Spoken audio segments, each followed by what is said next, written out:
আসসালামু আলাইকুম।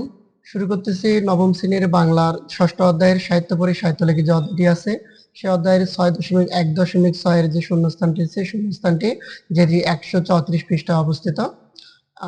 এই ৬.১.৬ এর যে শূন্যস্থানটি আছে এখানে বলা আছে অনুপ্রাসের উদাহরণ লিখতে হবে, উপমার উদাহরণ, লয়ের প্রকৃতি এবং ছন্দের ধরন, এবং এটাই লিখতে হবে বৃষ্টি যে কবিতাটা আছে এই কবিতাটি পূরণ করে।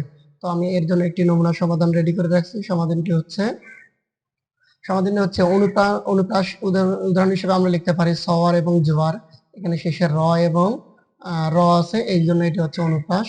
আবার অনুপ্রাসের পুনরাবৃত্তি হিসাবে আমরা দেখতে পারি বন্যা আনে পূর্ণ প্রাণের জোয়ার। এখানে ন এবং র কি হয়েছে, রিপিট হয়েছে, এই জন্য এটাকে পুনরাবৃত্তি ঘটছে বলা হয়। উপমা হচ্ছে তুলনা করা, রুগ্নবিদ্যের রগ ওটা হাতের মতো, এই লাইনটা ছিল আমাদের কবিতার মধ্যে, বৃষ্টি কবিতার মধ্যে। এখানে রুগ্ন ও বৃদ্ধকে রগ তার যে রগ ওটা হাতটা আছে একে যে রুক্ষ বা শক্ত মাঠ আছে এই মাঠের সাথে তুলনা করা হয়েছে। লয়ের প্রকৃতি, এই কবিতাটা যেহেতু হচ্ছে ধীরে ধীরে পড়তে হবে এই জন্য এটি হচ্ছে লয় প্রকৃতি, খুবই ধীর গতির এবং এটি অক্ষরবৃত্ত ছন্দে রচিত।